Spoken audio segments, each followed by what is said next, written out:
Doctor BR Ambedkar Konaseema జిల్లా కొత్తపేట మండలం వాడపాలెం గ్రామంలో అమరావతి జలాధార పథకానికి కొత్తపేట ఎమ్మెల్యే బండారు సత్యానందరావు శంకుస్థాపన చేశారు. తాగునీటి సౌకర్యాలు మెరుగుదలకు కార్యక్రమం ప్రారంభమైంది.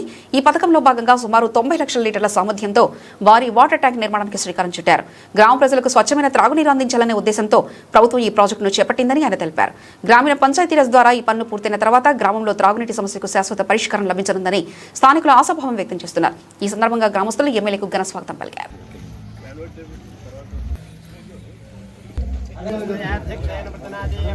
मम देवाभिः मम मय्यासीनस्तमैरासहवीरजिद्धो आहास्महि प्रजयामातनोभिर्मारधामद्विषदे सोमराजिन्नाभिधारमभिवादिशाहो यमय्यज्ञमस्मिनो भाबृहस्पतिर्देवाप्तान्तर्यमानं यत्थात् परुज्यजानामहितशर्महिमोसदस्मिनः मे गृहोदं कुरुक्षु तनप्रजाये हरियस्ममनयेन्द्रमानो रीरिषोमापराधाः येन सपत्नापदे भवद्विद्राग्निभ्यावो बाधामहेतान् షెడ్ అడిగారు. లైట్లు అడిగిన షెడ్ కూడా ప్రపోజ్ పెట్టడం జరుగుతుంది. గ్రామంలో 2 రోడ్లు కూడా అడిగారు.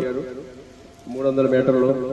అదొక కొత్తపేట నియోజకవర్గమే కాదు, గన్నవరం నియోజకవర్గం, రాజోల్ నియోజకవర్గం, అమలాపురంలో కొంత భాగం, ఇంచుమించు 3 నియోజకవర్గాలు పూర్తిగా కొంతమేర అమలాపురం నియోజకవర్గంలో నీరందించే కార్యక్రమానికి మళ్ళీ మధ్యనే గౌరవ ముఖ్యమంత్రి చంద్రబాబు నాయుడు గారు, మోడీ గారి యొక్క సహాయ సహకారాలతో ఉప ముఖ్యమంత్రి వర్యులు శ్రీ పవన్ కళ్యాణ్ గారు పెరవల వద్ద శంకుస్థాపన చేయడం, 1650 కోట్లతోటి పశ్చిమ గోదావరి జిల్లాలోను తూర్పు మన కోనసీమ ప్రాంతం అని, అదేవిధంగా వెస్టర్న్ డెల్టాకి సంబంధించి అందులో సగం పార్ట్ మనకు వస్తుంది. ఆ సగం పార్ట్ మన కొత్తపేట నియోజకవర్గంలో మొదలవుతుంది. బొబ్బర్లెక్క, వసంతవాడ గ్రామాల దగ్గర మెయిన్ హెడ్ వర్క్స్ కట్టుకుని ఇది డిస్ట్రిబ్యూషన్ కింద, పంపిణీ కింద మంచినీటి సరఫరా, సురక్షితమైన మంచినీరు, త్రాగునీరు గ్రామాలకు అందరికీ పట్టుకొచ్చి గ్రామాల నుంచి ఇంటింటికి కుళాయిల ద్వారా ఇంటింటికి అందించే కార్యక్రమం రూపొందించడం జరిగింది.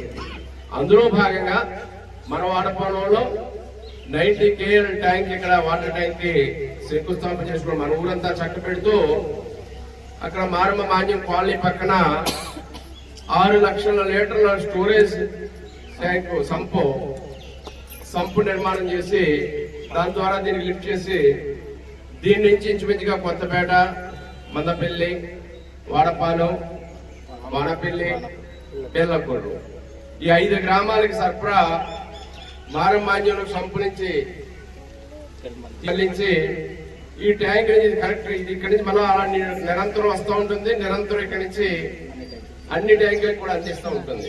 అంటే మంచి నీరు, సురక్షితమైన మంచి నీరు ఎప్పుడు ఫ్రెష్ గా దాన్ని కోఆర్డినేషన్ చేసి అన్ని ట్యాంకులు మేము చెప్పిన గ్రామాలు అన్ని ట్యాంకులు అందించి అక్కడి నుంచి ఇంటింటికి కుళాయిల ద్వారా ఇంటింటికి సరఫరా చేయడం జరుగుతుంది. అటువంటి మంచి కార్యక్రమం ఈనాడు మన నియోజకవర్గంలో వచ్చింది. మొన్న మధ్యన నేను ఇంచుమించు మన నియోజకవర్గంలో ఈ ప్రాజెక్టు కింద హెడ్ వర్క్స్ అయితే చంద్రపాలకి అయితే 200 కోట్ల రూపాయలు పైబడి మన నియోజకవర్గ పరిధిలో ఖర్చు పెడుతున్నారు. మంచినీటి ఇంటింటికి కుళాయిలు రావడానికి కానీ, ఇలా ట్యాంకులు కట్టడం కానీ, ఇలా ట్యాంకులు చాలా చోట్ల మొత్తం నియోజకవర్గంలో 10 చోట్ల కట్టడం జరుగుతూ ఉంది. మండలానికి 2-3 చోట్ల అలాగా 10 చోట్ల ట్యాంకులు నిర్మించి చుట్టుపక్కల గ్రామాలకు అన్ని అందించేలా చేయడం జరుగుతూ ఉంది. అదే కార్యక్రమం ఈనాడు ఇక్కడ ప్రారంభించాం.